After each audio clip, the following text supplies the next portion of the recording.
Greater వరంగల్లో fake trade లైసెన్స్ల దందా వెలుగులోకి వచ్చింది.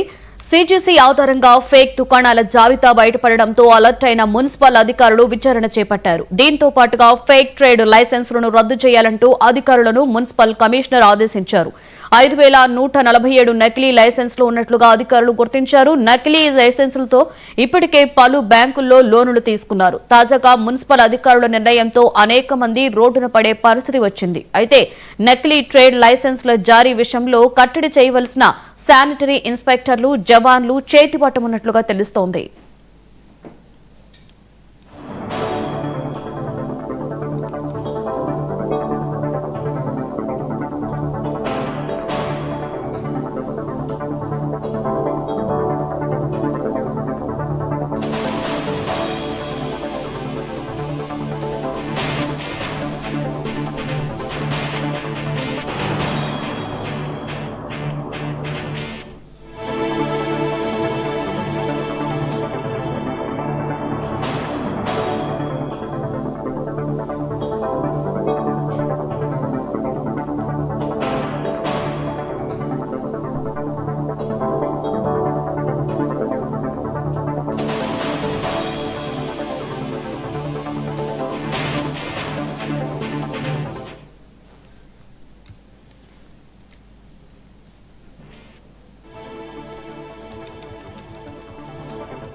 గ్రేటర్ వరంగల్లో ఫేక్ ట్రేడ్ లైసెన్స్ల దందా వెలుగులోకి వచ్చింది. సీసీజీ ఆధారంగా ఫేక్ దుకాణాల జాబితా బయటపడడంతో అలర్ట్ అయిన మున్సిపల్ అధికారుల విచారణ చేపట్టారు. ఇక దీనిపై మరింత సమాచారాన్ని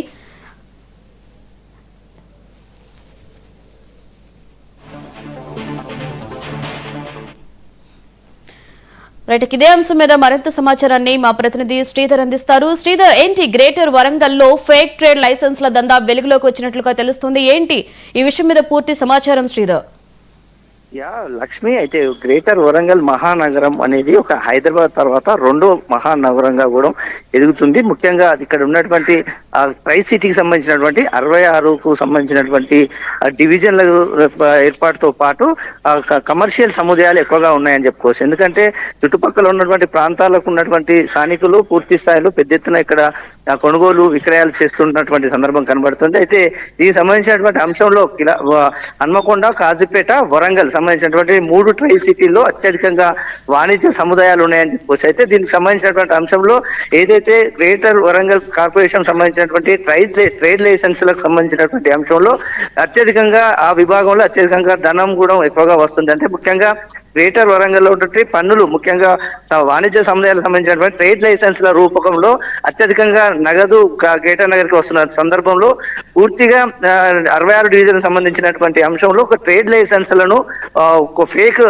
అంటే ట్రేడ్ లైసెన్స్ ను దర్జాగా తీసుకున్నప్పుడు కూడా అక్కడ ఉన్నటువంటి ఎలాంటి వాణిజ్య సముదాయం లేకుండానే ట్రేడ్ లైసెన్స్లను అధికంగా జారీ చేసినట్లుగా అయితే అధికారులు గుర్తించారు. అయితే సమీక్షంగా ఆ సమగ్ర నివేదిక తీసుకున్న తర్వాత దాదాపుగా ఒక 5,000 పైచిలకు అంటే షాపులు లేని వాటికి ట్రేడ్ లైసెన్సులు ఇచ్చినట్టుగా గుర్తించినటువంటి అధికారులు వాటిపైన చర్యలు తీసుకునేందుకైతే శ్రీకారం చుట్టారని చెప్పుకోవచ్చు. అయితే దీనికి సంబంధించిన అంశంలో దాదాపుగా ఒక జవాను, అదే విధంగా అక్కడ ఉన్నటువంటి సిబ్బంది అంటే మున్సిపాలిటీకి సంబంధించిన సిబ్బంది తప్పిదం చేశారని మాత్రం గుర్తించినట్టుగా తెలిసింది. ముఖ్యంగా ఎలాంటి షాపు లేకుండానే ఒక ట్రేడ్ లైసెన్స్ ను వారికి జారీ చేసి వారి నుంచి 300 రూపాయలు నెలకు ఆ కార్పొరేషన్ వసూలు చేసింది. అయితే దీని వెనకాల మాత్రం ఒక కుంభకోణం కూడా జరిగిందని చెప్పుకోవచ్చు. ఎందుకంటే ఎలాంటి షాపు లేకుండా లైసెన్స్ తీసుకొని కొంతమంది లక్షలు బ్యాంకులో లోన్ పెట్టి లక్షలు తీసుకున్నట్టుగా అధికారులు అయితే గుర్తించారు. దానికి సంబంధించిన అంశంలో సీరియస్ తీసుకున్నటువంటి మున్సిపల్ కమిషనర్ చాహత్ బాజ్పేయి ఒక నిర్ణయం తీసుకున్నారు. ఏదైతే షాపులు లేకుండానే లైసెన్సులు తీసుకున్నటువంటి ట్రేడ్ లైసెన్స్ తీసుకున్నటువంటి షాపులను పూర్తిగా రద్దు చేయాలని ఒక ఆదేశాలు జారీ చేయడంతో ఒక్కసారిగా లబ్ధిదారులు ఎవరైతున్నారో ఒక్కగా ఆందోళనకు అయితే గురవుతున్నారు. ఎందుకంటే లక్షల్లో బ్యాంకుల్లో తనఖా పెట్టి లక్షల్లో ఆ షాప్ మీద ట్రేడ్ లైసెన్స్ మీద దాదాపుగా 3 నుంచి 5, 15, 20 లక్షల వరకు లోన్ తీసుకున్నటువంటి సందర్భం కనబడుతుంది. దీనిపైన పెద్ద ఎత్తున ఆందోళన జరిగే అవకాశం కనబడుతుంది. అటు కార్పొరేషన్ కు రావాల్సిన ఖజానా పోవడమే కాకుండా ఆ లబ్ధిదారులు ఎవరైతే ఉన్నారో వాళ్ళందరూ పూర్తిగా రోడ్డు మీద పడే అవకాశం ఉన్నదని చెప్పేసి గ్రేటర్ నగర వాసులు కొంతమంది మొత్తం అయితే ఆవేదన వ్యక్తం చేస్తున్నటువంటి అంశం అయితే కనబడుతుంది. మొన్నటికి మొన్న గ్రేటర్ వరంగల్ మహానగరంలో ఏర్పాటు చేసినటువంటి ఏదైతే కౌన్సిల్ సమావేశంలో ఈ తీర్మానం తీసుకునడంతో ఆ అధికార యంత్రాంగం అయితే చర్యలకు పూనుకుంది. దీంతో ఈ రోజు ఉదయం నుంచి గ్రేటర్ వరంగల్ నగరంలో మాత్రం పూర్తిగా అధికారులు తనిఖీలు అయితే చేపడుతున్నారు. దాని మీద కొంతమంది ఆందోళన వ్యక్తం చేస్తున్నారు. ఇది ఇలా ఉంటే అటు ఫేక్ ట్రేడ్ లైసెన్స్లతో వివిధ బ్యాంకుల్లో తనఖాలు పెట్టినటువంటి అధికారులు మాత్రం ఈ ఫేక్ లైసెన్స్లపై ఒకసారి అధికారులు కూడా షాక్ అవుతున్నారు. బ్యాంక్ అధికారులు కూడా రంగంలో దిగే అవకాశం కనబడుతుంది. దీంతో వరంగల్లో గందరగోళ వాతావరణం అయితే ప్రారంభమైందని చెప్పుకోవచ్చు. ఒక కార్పొరేషన్ సంబంధించిన అధికారులు సిబ్బంది తప్పిదానికే ఈ రోజు ఇంత మూల్యం చెల్లించిన